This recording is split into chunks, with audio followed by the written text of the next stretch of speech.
व्यास वाल्मीकि पद पंकज निध्याओं में द्वादश भारताचार्य चतुर्थ संप्रदायाचार्य श्री शंकर आचार्य को सभी कर्मनाओं में तुलसी कबीर सूरनाथ प्रियादास मीरा श्री नानक चैतन्य देव को अनुगत रहाओं में जय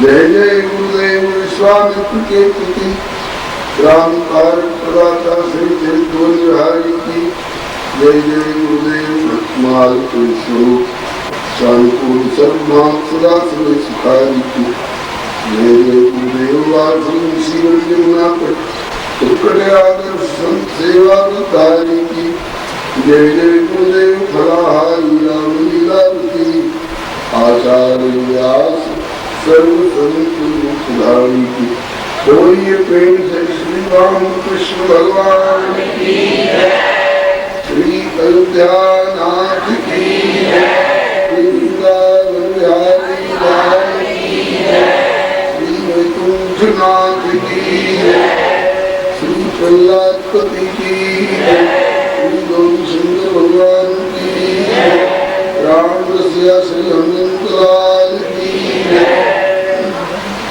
समस्त श्रीमद् भागवत महापुराण की श्री वेदव्यास भगवान की श्री सुखदेव जी महाराज की श्री परीक्षित जी महाराज की श्री सूफी शंकराचार्य जी महाराज की श्री मैत्रेय जी श्री गुरु जी महाराज की अपने अपने श्री गुरु की श्री सर्वसंग वैष्णव भगवान की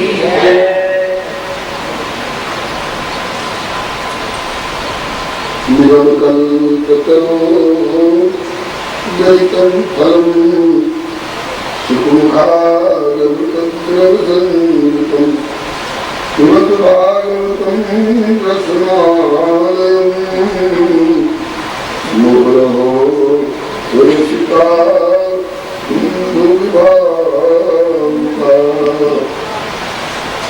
आज श्री प्रभु कृपा से समायोजित होने वाले 10 दिवसीय श्रीमद् भागवत महापुराण कथा ज्ञान का द्वितीय दिवस है। श्री प्रभु कृपा से अपराधों की बैठक में कथा प्रारंभ होने जा रही है। आप लोग अपने अपने स्थान पर शांतिपूर्वक विराजमान होकर समाहित रूप से कथा का श्रवण करें। पूर्व प्रसंग में आपने श्रीमद् भागवत महापुराण मूल के प्रथम स्कंदगत प्रथम अध्याय में प्रवेश पाया था। प्रथम श्लोक में परम सत्य स्वरूप भगवान का ध्यान किया है श्री वेदव्यास भगवान ने। दूसरे श्लोक में श्रीमद् भागवत की प्रतिपाद्य का निरूपण किया। तीसरे श्लोक में श्रीमद् भागवत क्या है कि वेद रूपी कल्प वृक्ष का अत्यंत परिपक्व परिगणित रसमय फल है जिसमें श्री सुखदेव रूपी सुख की चोंच लगती है। इससे इनकी मूलता और चमत्कार पूर्ण हो गई है। इस रस का आलयम लय पर्यंतम पान करते रहना चाहिए। मुक्ति वाली स्थिति आवे तो उस मुक्ति का परित्याग करके भी और भागवत रस का पान करने की लालसा रखनी चाहिए, करना चाहिए और पान करते रहना चाहिए। यहाँ तक की चर्चा आप सुन चुके हैं। आगे श्री वेदव्यास भगवान कहते हैं नैमिषे क्षेत्र विषय असंकार्य सत्रम स्वर्गाय लोकाय सहस्र सनुमासत। नैमिषारण्य क्षेत्र में महात्मा कथा में नैमिषारण्य का परिचय दिया जा चुका है। वहाँ विराजमान सौनक इत्यादि 88,000 ऋषियों ने संकल्प में रखा है कि कलयुग आ गया है, इसलिए हम लोगों को इस कलिकाल के तमोगुण वाले वातावरण में जहाँ तहाँ घूमने की आवश्यकता नहीं है। अब हम लोग 1000 वर्ष तक इसी नैमिषारण्य क्षेत्र के परिसर में क्षेत्र संन्यास लेकर के रहना है। कलिकाल के कारण वातावरण बड़ा प्रदूषित हो गया है, तो प्रदूषित वातावरण को देखने और इसमें घूमने के लिए हम क्या बाहर निकलेंगे। इतने दिनों तक हम लोगों को कोई भगवत भागवत कथा सुधा समास्वादन कराने वाले महानुभाव मिल जाए तो हमारा अहोभाग्य। प्रभु कृपा से श्री सूत जी मिल रहे हैं। उनको सूत जी की जगह पर 2 सूत का नाम स्मरण किया जाता है। बड़े सूत जी जिनका नाम है श्री लोमहर्षण जी, पहले वही कथा सुनाया करते थे, किंतु जिस समय श्री बलराम जी तीर्थ यात्रा को निकले थे तो श्री बलराम जी के हाथ से उन लोमहर्षण सूत जी का भगवत धाम प्राप्ति का प्रसंग आता है। आप लोग दशम स्कंद उत्तरार्ध में श्रवण करेंगे। फिर बलराम जी ने अपने ही हाथों से उन्हीं लोमहर्षण सूत जी के पुत्र श्री उग्रश्रवा सूत जी को व्यासासन पर पधरा करके और आशीष दिया है कि अपने पिताजी से भी अधिक अनुभवी रसिक प्रवक्ता होकर के आप लोगों को कथा रस का पान कराया करेंगे। श्रीमद् भागवत की कथा जो हो रही है उस समय में लोमहर्षण सूत जी के बदले में उनके पुत्र श्री उग्रश्रवा सूत जी यह कथा सुना रहे हैं। श्री सूत जी को व्यासासन पर विराजमान करा करके प्रातःकाल अपने नित्य कृत्य से निवृत्त हुए ऋषियों ने उनसे जिज्ञासा की, बोले कि भगवान आप चिरंजीवी रहे ताकि आपसे हम लोग कथा सुधा का लाभ प्राप्त करते रहे। आपने अपने गुरुदेव की सेवा करके उन्हें संतुष्ट किया है और आपके गुरुदेव ने अपना हृदय का भाव बड़ी उदारता से ओढ़ कर आपने प्रतिष्ठित किया है। विराम श्रेष्ठ भगवान बादरायण अन्य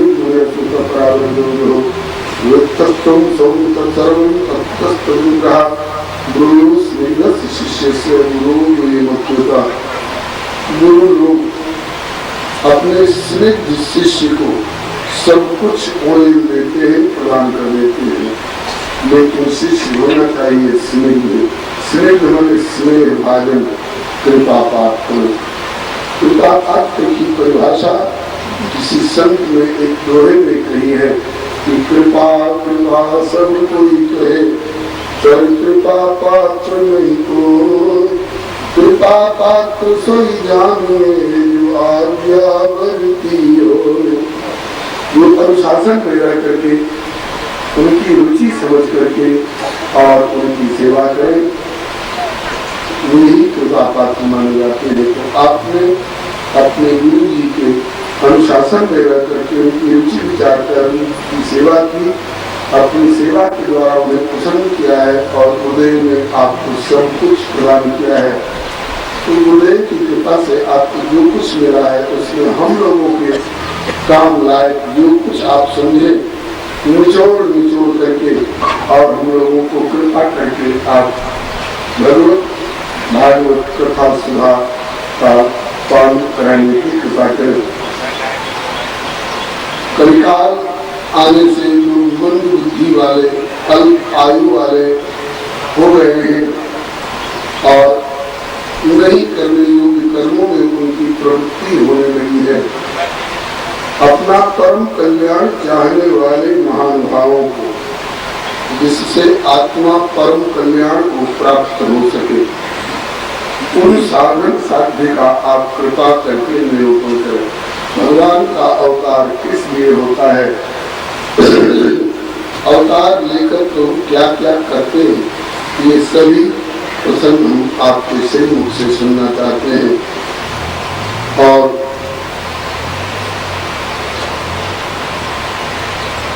जब भगवान श्याम सुंदर श्री कृष्ण चंद्र लीला संवर्ण करके अपने धाम चले गए तो धर्म किसके सहारे इस धरती पर टिका? इसका उत्तर महात्मा में दिया जा चुका है उद्धव जी की जिज्ञासा पर कि आप जब धाम चले जाओगे तो आपके करीब वाले गरीब भक्तों को सही रास्ता दिखाने वाला कौन होगा?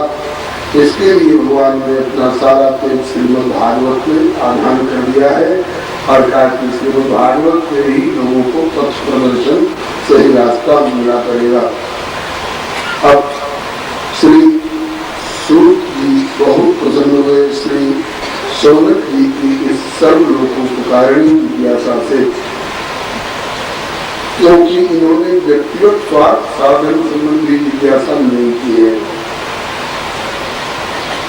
मुझे धन कैसे मिले, मुझे पुत्र कैसे मिले, मुझे पद प्रतिष्ठा कैसे मिले, ऐसा व्यक्तिगत स्वार्थ साधन संबंधी जिज्ञासा करने वाले और लोग भी हुआ करते हैं, किंतु श्री शौनक जी ने विषयी साधक और सिद्ध तीनों तबके के लोगों का परम कल्याण करने वाली जिज्ञासा साधन साध्य संबंधी भगवत अवतार संबंधी जिज्ञासा की है। इसलिए श्री सूत जी बहुत प्रसन्न हुए और इनके प्रश्न का, इनकी जिज्ञासा का अभिनंदन किया और उत्तर देने के पहले अपने गुरुदेव श्री सुखदेव जी को और उनके भी आदरणीय श्री वेदव्यास भगवान को और उनके भी आदरणीय श्री नर नारायण भगवान को और वाणी प्रतिष्ठात्री श्री सरस्वती जी को नमस्कार करते हुए जय जयकार करते हुए तब उनके प्रश्न का उत्तर देंगे। कहते हैं कि हम पुनः श्री सुखदेव जी के श्री चरणों में नमस्कार करते हैं। जो श्री सुखदेव जी जन्म से ही परम ज्ञानवान वैराग्यवान प्रकट हुए, जो माँ के पेट से बाहर आते ही जिनका अभिजात कर्म संस्कार कुछ भी नहीं हुआ था और जंगल का रास्ता पकड़ लिए परिव्राजक संन्यास्त जीवन अवधूत वृत्ति में जंगल की ओर चल दिए, जिनके पीछे पीछे पुत्र पुत्र शुक्र शुक्र का संबोधन करते हुए 24 अवतार में से एक श्री कृष्ण द्वैपायन वेदव्यास जी। वेदव्यास उनका नाम इसलिए पड़ा कि उन्होंने वेद के 4 भाग करके और उनका विस्तृत भाव हम लोगों को हृदयंगम कराया। और श्री कृष्ण इसलिए कि भगवान श्री कृष्ण के समान ही ये श्याम वर्ण के हैं और उन्हीं के स्वरूप हैं। और द्वैपायन इसलिए कि इनका जन्म द्वीप में हुआ है, जल के मध्य भाग में जो थोड़ा टापू ऐसा हो जाता है तो द्वीप बोलते हैं, तो द्वीप में इनका जन्म हुआ है। कृष्ण वर्ण के होने के कारण कृष्ण, द्वीप में जन्म होने के कारण द्वैपायन और वेदव्यास इसलिए कि उन्होंने वेद के 4 भाग करके हम लोगों को सुविधा प्रदान की है। ऐसे श्री कृष्ण द्वैपायन भगवान वेदव्यास जी, जिन श्री सुखदेव जी के पीछे पीछे पुत्र पुत्र शुक्र शुक्र करके बोले, श्री सुखदेव जी ने पहले तो उत्तर ही नहीं दिया। काफी दूर जाने के बाद पिताजी के संबोधन पर वचनों का अभिनंदन किया भी तो सुखोहम कह करके समस्त वृक्ष वृक्ष की आत्माओं से एकात्मता की अनुभूति करते कराते हुए जिनके दिए हुए उस उत्तर को सारे वृक्ष वृक्ष दोहराने लग गए, सुखोहम कह करके। इस श्लोक का भाव आप लोग एक बार महात्म कथा में भी संक्षेप में सुन चुके हैं। इसमें श्री सुखदेव जी के प्राकट्य से लेकर के और उनके परिव्राजक स्थिति तक इनकी सब भूत प्राणी से एकात्मता की चर्चा करते हुए नमस्कार की। दूसरे श्लोक में श्री सुखदेव जी को गुरु रूप में स्मरण किया गया है यस्वानुभावमखिलश्रद्धार्णैकम् अध्यात्मदीपमतिष्टान्तमोघम् संसारिणां करुणया पुराणोऽयम् तं व्याससोमुपयाम्। अपनी समस्त अनुभूतियों को जो समस्त वेदांत उपनिषद पुराणों का सारतम निचोड़तम भाग है, आध्यात्मिक आलोक के रूप में जिन्होंने हमारे जैसे उन संसारी लोगों के समक्ष प्रस्तुत किया है जो अंधेरे में भटक रहे थे और भवकूप में गिरने ही वाले थे, लेकिन यह श्रीमद् भागवत रूपी प्रकाश दे करके जिन्होंने हमें भवकूप में गिरने से बचा लिया। एक बार बक्सर श्री सीताराम विवाह महोत्सव के समय में रात्रि के समय लीला का कार्यक्रम चल रहा था। एक 80-85 वर्ष के वयोवृद्ध सज्जन को लघुशंका का वेग हुआ। उन्हें पंडाल से उठ करके और लघुशंका के लिए थोड़ा किनारे जाकर के बैठे और उस समय तक तो बत्ती बिजली का प्रकाश दे रही थी, लेकिन उनके पंडाल से बाहर जाकर लघुशंका के लिए बैठते ही बिजली की लाइन कट गई। एकदम अंधेरा हो गया। लघुशंका से निवृत्त होकर के भी बेचारे 80-85 वर्ष के वयोवृद्ध सज्जन सोच रहे थे कि अब लौट कर पंडाल में अपनी जगह ग्रहण करूं, लेकिन अंधेरा इतना घना था कि वे बेचारे वहां लौटने में असमर्थ थे। अंदाज से कदम बढ़ा रहे थे। गणपति ठाकुर जी की प्रेरणा से किसी कारणवश वहां बगल के घर से निकले दरवाजे से। मेरे हाथ में टॉर्च थी, मुझे कुछ खुरखुराहट की आवाज सी मिली, मैंने टॉर्च जलाई तो उस टॉर्च के आलोक में क्या देखा कि 80-85 वर्ष के वयोवृद्ध सज्जन उधर कदम बढ़ा रहे हैं, इधर 2 कदम और बढ़ जाते तो तालाब में गिर जाते। इधर की घटना बता रहा हूँ। मैंने आवाज दी, बाबा आगे तालाब है, आगे कदम मत बढ़ाना। बाबा को दिखाई पड़ गया यहाँ आगे तालाब है। गनीमत थी कि उस टॉर्च का प्रकाश उन तक पहुंचा और वो तालाब में गिरने से बचने। ये तो उनके साथ की एक घटना, एक बाकी है। हम लोगों के साथ दिन रात ये घटना घटती रहती है। कई काल का इतना घोर अंधकार बन करके हमारे सामने छाया हुआ है कि हम अपना सही कर्तव्य पथ समझ नहीं पा रहे हैं। शांति के बदले क्रांति की ओर, अशांति की ओर हम कदम बढ़ाते जा रहे हैं। हम समझ नहीं पा रहे हैं कि अनजान में इस कई काल के घोर तमोमय वातावरण में जिधर हम कदम बढ़ा रहे हैं उस दिशा में अगले कदम पर भवकूप है। हम गिरेंगे, फिर चिल्लाना पड़ेगा, संसार के पति को राधे मोहानुगतुले विषया वितप्ते करावलम्बम मम देहि विष्णो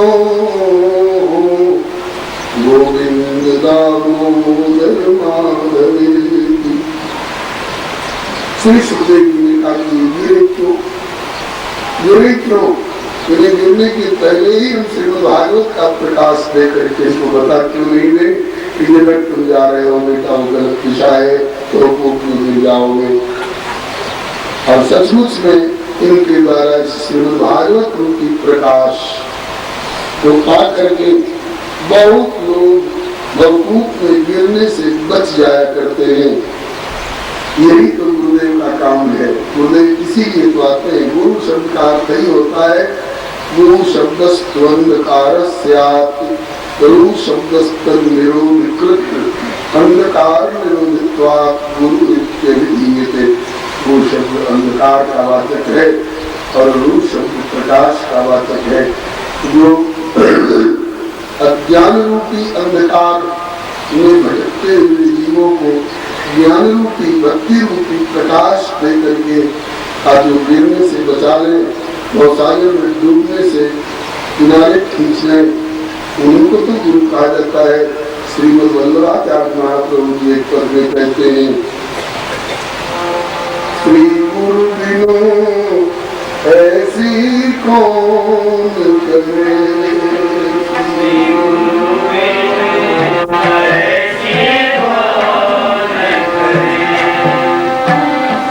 माला तिलक मनोहर बानो, माला तिलक मनोहर बानो, लैसी छत्र धरे श्री गुरु बिनु ऐसी कौन करे।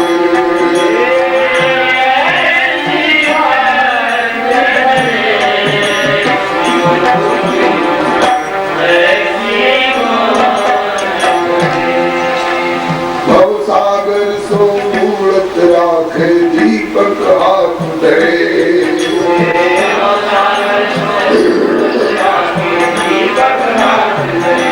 सूरदास गुरु ऐसो समर्थ,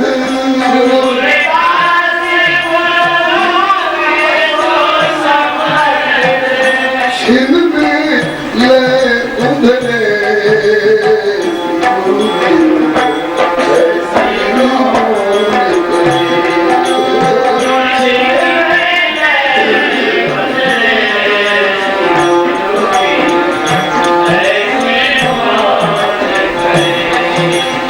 दूसरे पद में कहते हैं, भरोसो दृढ़ तीन चरण केवो,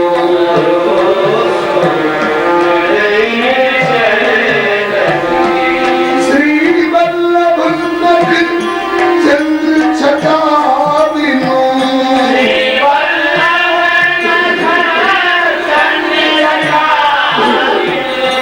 सब जग माही अंधेरो, भरोसो दृढ़ तीन चरण केवो, सब जग माही अंधेरो, भरोसो दृढ़ चरण केवो, साधन नाही और या कली में जासू होय निवेरो, साधन नाही और या कली में जासू होय निवेरो, सूर का कहे विविध आंधरो,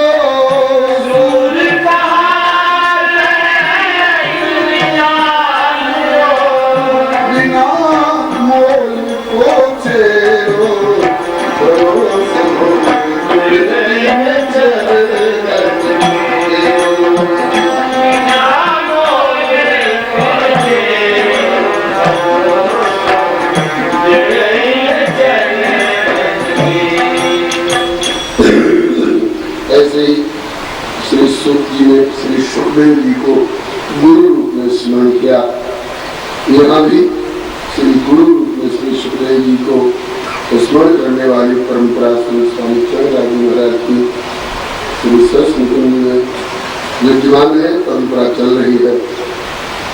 कहते हैं कि हम उन श्री सुखदेव जी के लिए नमस्कार करते हैं जो अपने समस्त अनुभूतियों को वेद वेदांत उपनिषद पुराणों का सारतम भाग है, एक आलोक स्तंभ के रूप में हमारे सामने रखा है। इस आलोक में यदि हम कदम बढ़ावे तो हम कभी अंधेरे में भटकने नहीं पाएंगे और भवकूप में गिरने नहीं पाएंगे। ऐसे श्री सुखदेव जी के श्री चरणों में हमारा नमस्कार है। फिर नर नारायण भगवान के लिए नमस्कार और जय जयकार। श्री नर नारायण भगवान की श्री वेदव्यास भगवान की जय, श्री सरस्वती माता की जय। इतनी विधि अपना करके और आगे अब श्री सौनक जी की जिज्ञासा का अभिनंदन करते हैं। मुनिया साधु कृष्ण मंगलम ये कृष्ण संतोषमें आत्मा सुप्रसिद्धि। हे मुनियों, आपने बहुत साधु साधु ने सराहनीय कल्याणकारक प्रश्न किया है। आप लोगों को धन्यवाद है, क्योंकि ऐसा प्रश्न, ऐसी जिज्ञासा लोकांतर का मंगल करती है। इसी तरह भगवान भोलेनाथ ने भी साधुवाद दिया था, सराहना करी थी, धन्यवाद दिया था। कव्य परोती पार्वती ने उनसे जिज्ञासा की थी। विश्वनाथ ममनाथ त्रिभुवन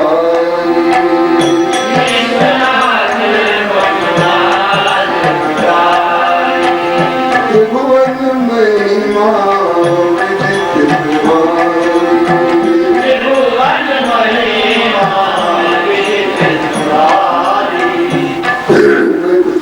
चाहती हूँ, क्या पूछना चाहती हो देवी? का कथा जो सकल लोक हितकारी,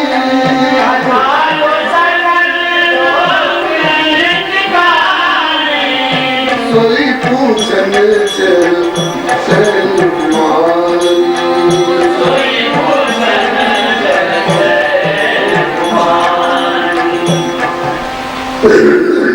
भगवती के प्रश्न से प्रसन्न होकर भोलेनाथ मुखरित हुए, धन्यवाद दिया। धन्य धन्य गिरिराज कुमारी,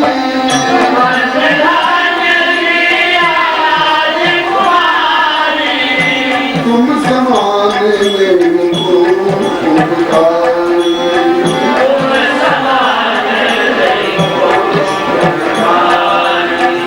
धन्य हो विराट कुमारी, तुम धन्य हो। तुम्हारे समान उपकारी दूसरा कौन हो सकता है? जो भोलेनाथ, मैंने तो आपके भजन में छेड़छाड़ की, आप अंतर में भजन कर रहे थे, मैंने आपसे कुछ पूछ किया और इसमें मैंने उपकार क्या किया? ताकि तुमने उपकार यही किया है कि पूछे रघुपति कथा प्रसंगा,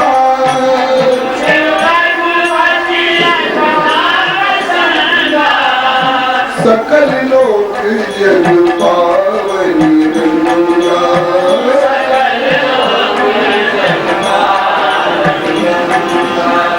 ऐसे ही यहाँ से सूत की कहते हैं, मैं साधु कृष्ण हूँ और ये लोक मंगलम नित्यता कृष्ण संप्रष्टो ये आत्मा सुप्रसिद्धि।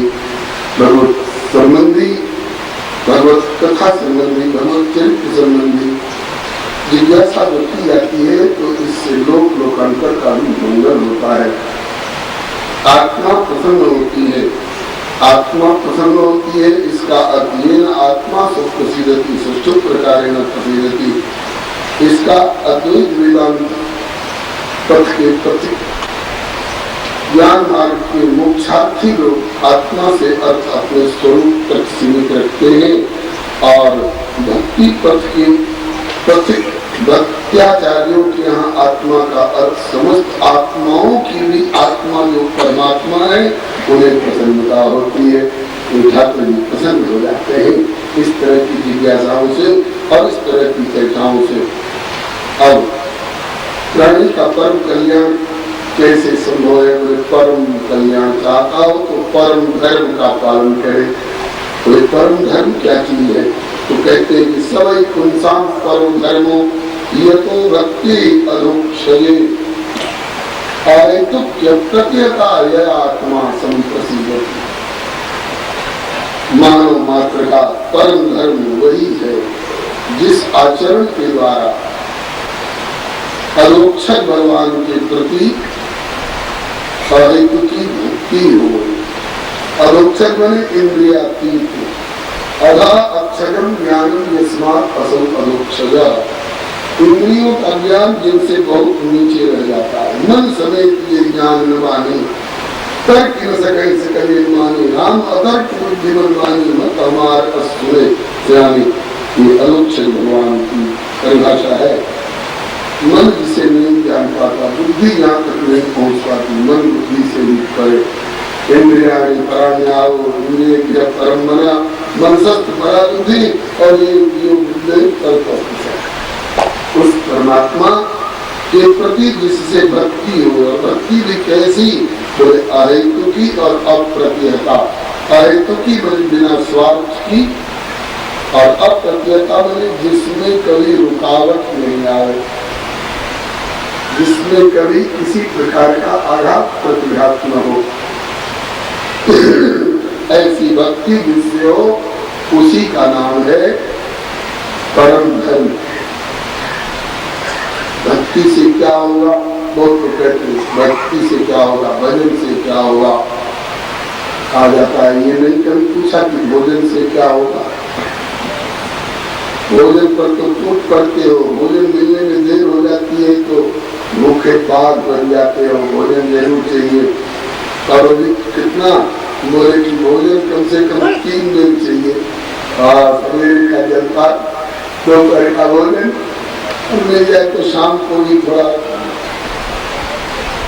और ये तो रात्रि में ज्ञान तो चाहिए। कि श्री बाबा मरुदास जी कहते हैं कि अच्छे अच्छे भोजन चाहिए और ठंडा पानी, अच्छे अच्छे भोजन चाहिए और ठंडा पानी, और चाहने को पान चाहिए पास की दानी, और भजन नहीं बनता ऐसा मन से लानी, भजन नहीं बनता। भजन की तो आवश्यकता समझते हो, पैदा होते ही रोते हो दूध चाहिए, भोजन, इसके बिना शरीर नहीं चल सकता है।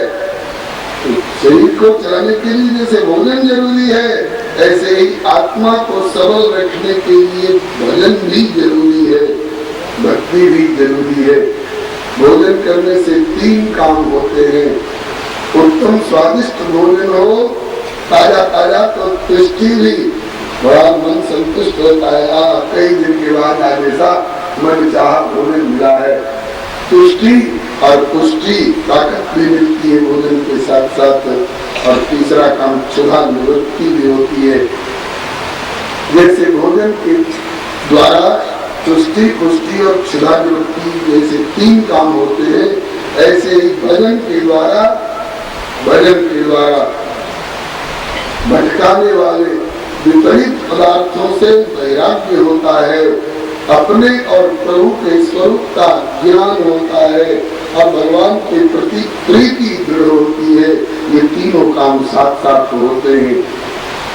इसलिए भगवान के प्रति भक्ति करनी चाहिए। भक्ति करने से वासुदेवे भगवती भक्ति योगा प्रयोगिता जनस्याश्वैराग्यम ज्ञानम चैतन्यम। और बोले कि इसके अतिरिक्त भी जो भक्ति नहीं करते, इधर तो कहते हैं वर्शिप, तुम्हें जो काम मिला है काम कर, वही पूजा है, कर्म ही पूजा है। रावण भी कुछ कर्म करता था, इसका कर्म पूजा माना जाएगा। किसी की 2 बेटी हरण कर ले आए और किसी का विमान छीन लाए, ये वर्शिप माना जाएगा? ठीक है, आप वर्शिप ही करते हैं। आपने, रावण ने भी पूजा करी थी, शिव विरंची पूजे बहुमाती, लेकिन उसके द्वारा उसको मिला क्या? भगवत प्रीति मिली क्या? भगवान का द्रोही बन गया 1 नंबर का। राम का नाम लेना उसे सही नहीं है। वो विद्वत्ता 1 नंबर की, सुना है, वेदों का भाष्य करने वाला है। रावण का शिव तांडव स्तोत्र सब लोग उच्चारण भी नहीं कर सकते, इतना कठिन संस्कृत है उसमें। और संपत्ति 1 नंबर की, उसके नौकरों का मकान सोने का था, लेकिन सब कुछ होते हुए भी भगवान के प्रति प्रीति उसको नहीं हुई। शंकर जी के प्रति तो थी, बोले हाँ तब तक थी, जब तक वरदान नहीं पाया तब तक थी, उसके बाद तो तरसपान सुबह से दिन राती सुबह में तो सिर पर आराती उसकी बड़े रूप में का उस पर कमेंट भी दे रही है। हाँ, और शंकर जी से कहता था, हे शंकर, अब मुझे फुर्सत नहीं तेरे कैलाश आकर फूल बतौर पहुंचाने की, तू आकर ले जाया कर मेरे यहाँ से। ब्रह्मा जी को कहता था, खबरदार, जब तक मैं नहीं कहूँ तब तक वेद की एक विद्या मत उच्चारण करना। हाँ, दिमाग डिस्टर्ब मत करो हमारा। ये वर की वर्षिप का स्वरूप हो सकता है कभी। ये बात क्यों कही जा रही है? आगे वाले श्लोक का भाव है, धर्म स्वनुष्ठित पुंसाम किंतु विश्वक्सेन तथा क्रिया लोपादेव यदि रतिम विश्रम एवं केवलम। आपने खूब वर की वर्षिप करके और अपने समस्त कर्मों को, समस्त धर्मों को अच्छी तरह से जीवन में निभाया, लेकिन भगवान के प्रति भक्ति हुई कि नहीं, प्रीति हुई कि नहीं, भगवान की कथा के प्रति रति हुई कि नहीं? नहीं। तो कहते हैं कि तो तुम्हारा आज तक का जो कुछ किया हुआ कैसा निकला? बोले कि श्रम एवं केवलम, केवल परिश्रम ही परिश्रम हाथ लगा। कैसे?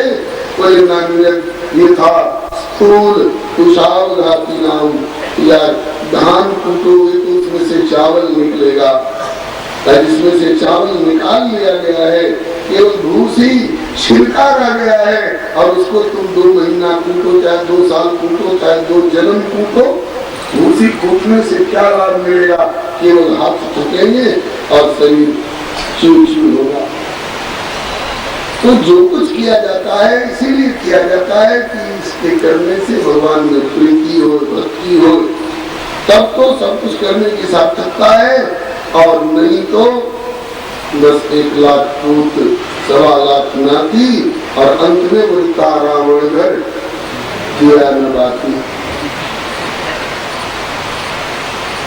ठीक है, वर्क की वर्षिप मानो, लेकिन उस अपने वर्क को वर्षिप से जोड़ो तो सही, वर्षिप से जोड़ो, परमात्मा की आराधना से अपने साधनाओं को जोड़ो, तब तो सब कुछ सार्थक है।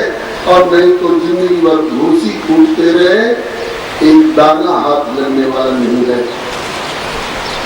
इनके अतिरिक्त और भी 4 पुरुषार्थों की कमाई करने की शास्त्र आज्ञा देते हैं। तुम दिन भर इतना कमाओ कि रात को चैन से खा सको और सो सको। तुम साल भर कमाओ इतना कि बरसात के झड़ वाले दिनों में चैन से खाली सोने भर की गुंजाइश रहे। तुम जिंदगी में इतना कमाओ कि बुढ़ापे में चैन से रह सको।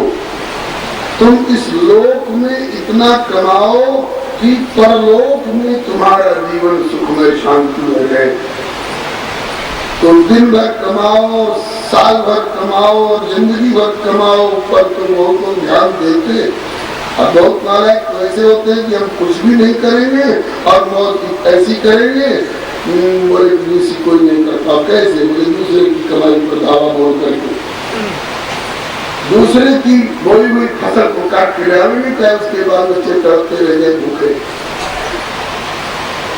तुमने 1 लाख कमाया तो केवल 20,000 में तुम अपना काम चलाओ, 80,000 हमको दे दो। ऐसे भी नालायक होते हैं, कमाओ तुम और घर हमारे पास में।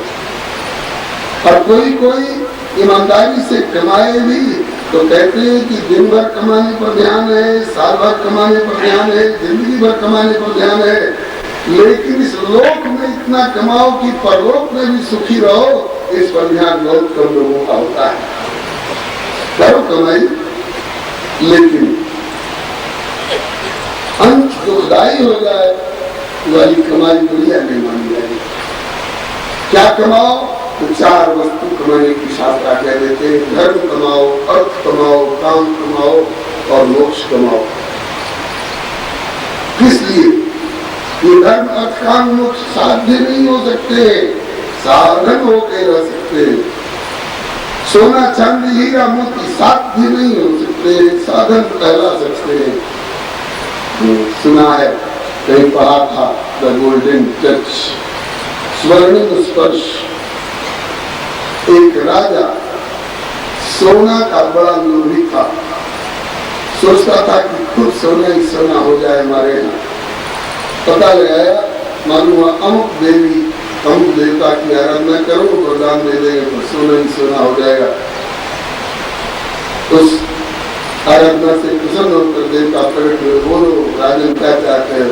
बोले ये वरदान दीजिए कि हम जिसको छू दे वो सोना हो जाए।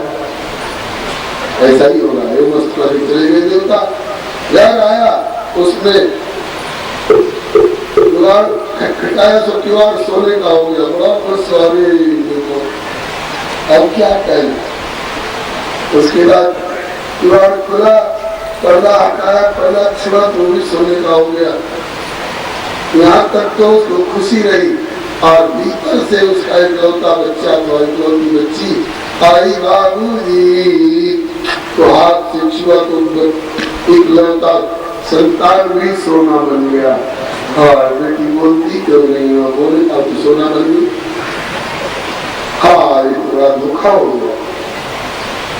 भूख लगी थी इतने दिन की तपस्या में, पूरा इतनी जल्दी भोजन परोसा गया। उसने थाल अपने हाथ से पकड़कर बीता थाल सोने का हो गया।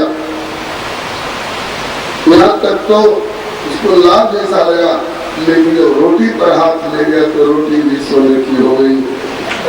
तो खा बेईमान लोभी, खा, सोना कैसे तू चबा लेगा? तो सोना संपत्ति साधन हो सकती है, साध्य नहीं हो सकती है। श्री हरि नमः। हम पैसे से भोजन कीमती खरीद सकते हैं, लेकिन भूख किसी दुकान पर खरीदने से नहीं मिलेगी। हम पैसे से पलंग गद्दा कीमती और कोमल खरीद सकते हैं, लेकिन नींद किसी दुकान पर नहीं मिलेगी। हम पैसे से टॉनिक खरीद सकते हैं, लेकिन पैसे से स्वास्थ्य नहीं खरीदा जा सकता है। हम पैसे से ऑक्सीजन का सिलेंडर खरीद सकते हैं, लेकिन श्वास और जिंदगी पैसे से नहीं खरीदी जा सकती है। पैसे से पुस्तकें खरीदकर घर और अलमारी भर सकते हैं, लेकिन पैसे से प्रज्ञा, बुद्धि, ज्ञान, विवेक पैसे से नहीं खरीदा जाता है। तात्पर्य, पैसे से भौतिक सुख साधन खरीद सकते हैं, लेकिन आत्म सुख, शांति, आत्म कल्याण ये पैसे से नहीं खरीदा जा सकता है। तो किससे क्या खरीदा जा सकता है, इसकी एक सूची दी हुई है। अर्थ किस लिए? धर्म में लगाने के लिए। धर्म किस लिए? भवबंधन से छूटने के दिशा में, मोक्ष की दिशा में प्रयोग करने के लिए। और मोक्ष किस लिए? संसारी बंधन से छूटकर हनुमान जी की तरफ प्रभु की सेवा में लगने के लिए।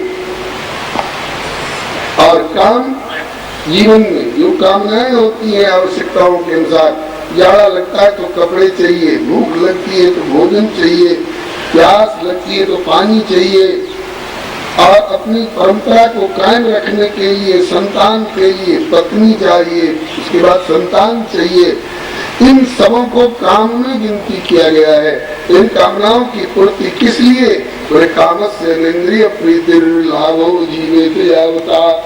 हम वर्तमान रहे, हम विद्यमान रहे, हम बने रहे, बरकरार रहे, इसके लिए कामनाओं की पूर्ति। बिछौना सोने के लिए है, कि बिछौना केवल बिछाने भर के लिए नहीं है। सारी रात बीत गई बिछौना बिछाते बिछाते, सोए नहीं तो बिछौना किस काम का? गोस्वामी जी कहते हैं, दासत ही गई बीत निशासत, कदौन नाथ नींद भरी सोयो, क्योंकि मोहि मूड मन बहुत बिगोयो। मूड मन ने मुझे बहुत भटकाया। तो अर्थ धर्म में लगाने के लिए, धर्म मोक्ष में लगाने के लिए, और मोक्ष भगवत सेवा में लगाने के लिए, और काम बोले कामस्य इंद्रिय प्रीति, केवल इंद्रियों को तृप्त करने के लिए काम का सेवन नहीं, बल्कि लाभो जीवित यावत, हम जीवित रहे इसके लिए। किसी से भी पूछिए तुम क्या करते हो, बोले कुछ धंधा करते हैं, खेती करते हैं, नौकरी करते हैं, व्यापार करते हैं, पढ़ते हैं, पढ़ाते हैं, शादी ब्याह करते हैं। तो धंधा किस लिए? बोले कमाने के लिए। कमाना किस लिए? खाने के लिए। खाना किस लिए? जीने के लिए। यहाँ तक तो सबका उत्तर एक होगा, लेकिन अब पूछिए कि जीना किस लिए? जीना किस लिए? तो निकम्मे लक्ष्य विहीन लोग कहेंगे मरने के लिए, दूसरा कोई उत्तर नहीं है। मच्छर से पूछिए तुम खून पी रहे हो किसी के शरीर में अपना डंक चुरा कर, किस लिए? बोले जीने के लिए। बोले जीना किस लिए? बोले तमाचा लग जाए तो मरने के लिए। इसके अलावा उस मच्छर के पास कोई उत्तर नहीं। ये मेरी बात नहीं है, श्री सूत जी कहते हैं बुधबुदा इव तो येषु मशकार इव जंतुषु ये जायन्ते मरणायैव तथा श्रवणबलिता। ऐसे ही जो जीव केवल मरने के लिए जीते हैं उनका जीवन मच्छर और पानी के बुलबुला से अधिक महत्व का नहीं है। तो जीना किस लिए? तो उसका लक्ष्य बताते हैं, जीवस्य तत्व जिज्ञासा, परम तत्व की जिज्ञासा के लिए जियो। जीवस्य तत्व जिज्ञासा नार्थो यश्चेतन भी, वो परम तत्व क्या है? बोले उसका वो तत्व एक ही है, दूसरा नहीं है, उससे बढ़ चढ़कर क्या उसके बराबर का भी कोई नहीं, वो परम तत्व एक ही है। और वदन्ति तत्त्वं विदस्तत्त्वं यज्ञानमद्वयं ब्रह्मेति परमात्मेति भगवानिति शब्दते। उस परम तत्व को कोई ब्रह्म, कोई परमात्मा और कोई भगवान कह करके संबोधन करते हैं। वेदांती लोग उसे ब्रह्म कहते हैं, योगी लोग उसे परमात्मा कहते हैं और भक्त लोग उसी को भगवान कहते हैं। ऐसा नहीं कि वेदांतियों का ब्रह्म कोई और है, योगियों का परमात्मा कोई और है और भक्तों का भगवान कोई और है, अयोध्या वालों के राम जी और है और वृंदावन वालों के कृष्ण जी और है। ये भ्रम की बात है। तो एक ही अद्वैत तत्व है,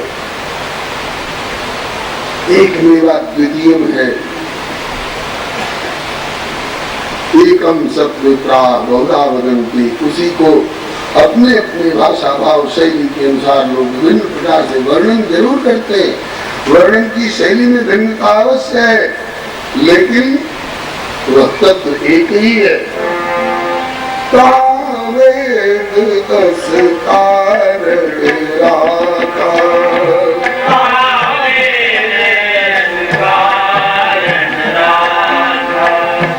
भजन प्रभाव भांति बहुभाका,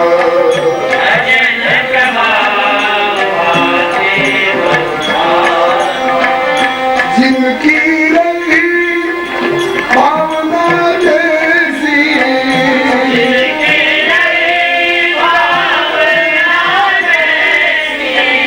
प्रभु मूर्ति देखी जैसी।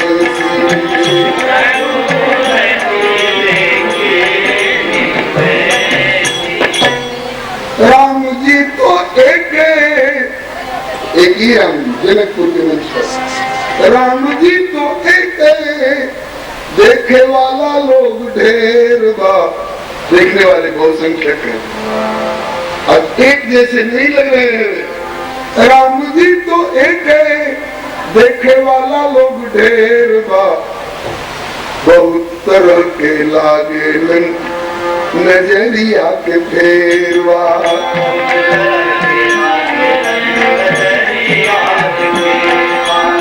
राम जी देखे वाला लोग ढेर बा, कई किस्म के लागे नजरिया के फेरवा। देखे वाला लोग ढेर बा, कई किस्म के लागे नजरिया। योगी लोग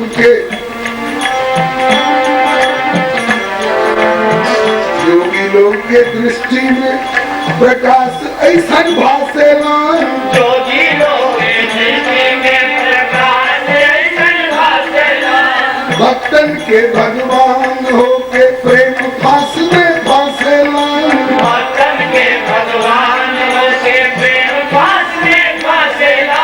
और वीरन खातिर वीरों के लिए कैसे, तो वीरन खातिर जैसे गजराजन ऊपर शेरवा, बहुत तरह के फासेलन गजरिया के शेरवा। वीरन खातिर जैसे गजराजन ऊपर शेरवा,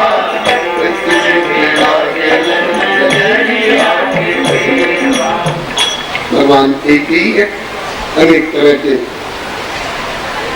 भासते हैं। योगिन परम तत्व में भाषा, शांति शुद्ध संसार प्रकाशा, विदूषण प्रभु विराट में दिशा, बहुमुख कर पर लोचन शीशा इत्यादि।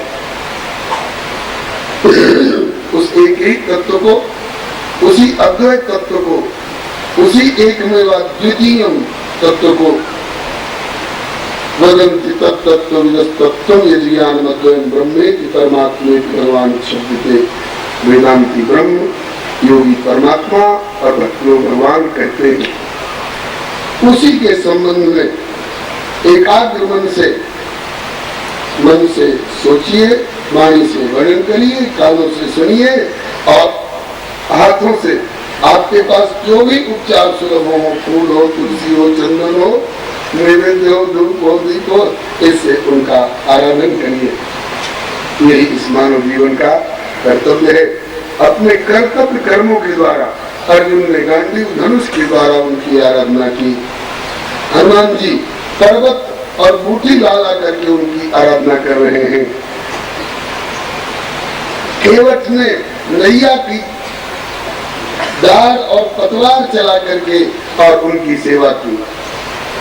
स्वकर्मणा तमभ्यक्ष्य सिद्धिं विन्दन्ति मानवा।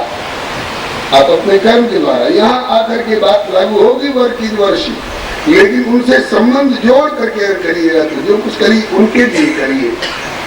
हम उनके हैं, हम उनके लिए हैं, हम उनके द्वारा संचालित व्यवस्थित है। फिर तो आपके जीवन की सारी क्रियाएं यदियत कर्म करो तत्तदखिलम शंभो तव आराधनम, आराधना हो जाएगी।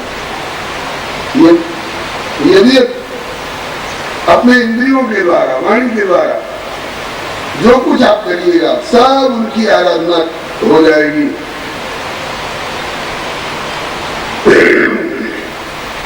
लेकिन ये होगा कैसे?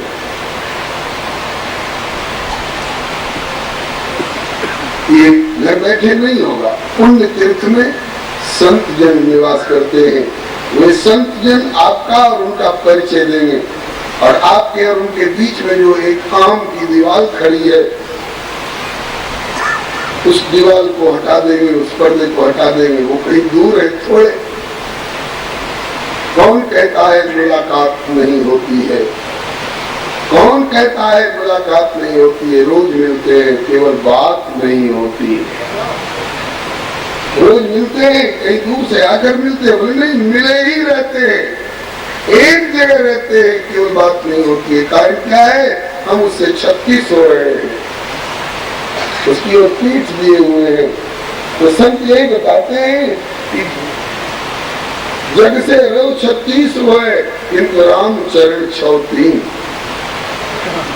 जगत से तुम 36 होकर के रहो, लेकिन राम जी से 36 नहीं, राम जी से 63 होकर के रहो, आमने सामने होकर के रहो। इसी के लिए सारी साधनाएं की जाती हैं। तो पुण्य तीर्थ में संत मिलेंगे, संतों से कथा सुनने को मिलेगी और कथा जैसे जैसे कानों के माध्यम से भीतर पहुंचती जाएगी वैसे वैसे, जैसे साबुन पानी का प्रयोग करने से तुम्हारे कपड़े साफ होते जाते हैं, ऐसे ही संतों के मुख से निकली हुई कथा कानों में पहुंचते ही हृदय तक पहुंच करके तुम्हारे हृदय को धोते धोते धोते धोते तमोगुण को धोकर रजोगुण, रजोगुण को धोकर सत्वगुण, सत्वगुण को भी धोकर के शुद्ध सत्व का आविर्भाव करेंगी और शुद्ध सत्व में अंतःकरण में भगवत साक्षात्कार हो जाएगा तुम अपने को देख सकोगे, जैसे मजे हुए साफ दर्पण में अपने को देख सकते हो और साफ सुथरे चश्मों से और सामने वाले को देख लेते हो। इसी तरह से शीशा दो तरह का होता है, एक दर्पण के रूप में जिसमें अपने को देखा जाता है और एक आईना चश्मा के रूप में जिसमें दूसरों को देखा जाता है, आगे वालों को देखा जाता है। सत्संग वह शीशा है जिसमें अपने को भी देखा जा सकता है और अपना जो प्रभु है उसको भी देखा जा सकता है। श्री संत भगवान की जय, श्री सद्गुरु भगवान की जय। तो उस शुद्ध अंतःकरण में जब भगवत साक्षात्कार हो जाएगा तो श्री सूत जी का दावा है कि विद्यते हृदय ग्रंथि, अविद्या की गांठ छिन्न भिन्न हो जाएगी, कट जाएगी, बंधन नहीं रहेगा। तो विद्यते हृदय ग्रंथि छिद्यन्ते सर्व संशयाः, क्षीयन्ते चास्य कर्माणि दृष्ट एवात्मनीश्वरे। अब आगे बताते हैं कि वही एकमात्र परमात्मा सृष्टि की आवश्यकता अनुसार, भक्तों की भावना के अनुसार अनेक अनेक रूपों में प्रकट हो करके, जैसे एक ही बिजली जहां से ये उत्पन्न होती है अपने पावर हाउस से, वहां से अलग अलग प्रकार की होकर के नहीं चलती है। एक ही प्रकार की शक्ति तार में, एक ही प्रकार का पावर आता है, लेकिन हमारे घरेलू कनेक्शन में आकर के कहीं एसी और कहीं डीसी, और उसमें भी हमारे घरेलू कनेक्शन में आकर के कहीं फ्रीज में वो पानी को बर्फ करके जमाने लग जाता है और वही हीटर पर आकर के चूल्हा बन करके हमारी रसोई बनाने लग जाता है। वही बल्ब में प्रकाश देने का काम करने लग जाता है और वही पंखे में हवा देने का काम करने लग जाता है। पावर तो एक ही है। इसी प्रकार से एक ही प्रभु सर्वप्रथम तीन रूप में प्रकट होते हैं। प्रकृति के तीन गुणों को स्वीकार करके, प्रकृति के तीन गुण है सत्व, रज और तम। प्रकृति के ये तीन गुणों को परमात्मा स्वीकार करते हैं, क्योंकि कहते हैं प्रकृति स्वाम अधिष्ठाय संभवाम्यात्ममाया। प्रकृति को जब तक अंगीकार नहीं करते तब तक परमात्मा चेतन होते हुए भी निष्क्रिय रहते हैं, और प्रकृति भी जब तक उनको नहीं वर्ण करती है तब तक प्रकृति सत्ता में रहते हुए भी जड़ जैसी रहती है। और जब प्रकृति और परमात्मा दोनों एक दूसरे को स्वीकार करके और जब क्रियाकलाप प्रारंभ करते हैं तो ये सृष्टि की रचना इत्यादि सारे कार्यकलाप प्रारंभ हो जाते हैं। प्रकृति के तीन गुण है सत्व, रज, तम। सत्वगुण, रजोगुण और तमोगुण। तो परमात्मा प्रकृति के तीनों गुणों को स्वीकार करते हैं। सत्वम रजस्तम इति प्रकृते गुणा तैर्युक्तः परः पुरुष एकैकिहास्य दत्ते स्थित्यादये हरि विरिञ्चि हरेति संज्ञा श्रेयांसि तत्र खलु सत्त्वतनोर्नृणां स्युः। एक ही प्रभु, उनने सत्वगुण को स्वीकार किया और विष्णु रूप में प्रकट हुए। किस लिए? पालन का काम करने के लिए। क्योंकि पालन, संचालन और सुव्यवस्था बिना सत्वगुण को स्वीकार किए नहीं हो सकती। फिर तो जातिवाद और पार्टीवाद में पड़ जाएंगे अगर सत्वगुण नहीं रहेगा तो। सत्वगुण को स्वीकार करके और प्रजा का निष्पक्ष पालन, संचालन एवं व्यवस्था करने के लिए विष्णु रूप में प्रकट हुए। रजोगुण को स्वीकार करके रचना का काम करने के लिए विरिंची, ब्रह्मा का रूप करके प्रकट होते हैं, क्योंकि रजोगुण को स्वीकार किए बिना रचना में प्रवृत्ति नहीं होगी। और फिर तमोगुण को स्वीकार करके रुद्र रूप में प्रकट होते हैं, संहार, उपसंहार की क्रिया करने के लिए। वह भी आवश्यक है। रचना का काम रसोई घर में हो रहा है और दाल भात तरकारी कड़ी बड़ी पकौड़ी और पूरी कचौरी लड्डू मालपुआ तस्मई अमुक धमुक ये रचना का काम हो रहा है। और पंडित बैठ गई तो परोसने वाले परोस के जिम्मा रहे, पोषण का काम कर रहे। और जब सब लोग जीव के उठ गए उसके बाद पत्तल उठाओ और बाहर डालो और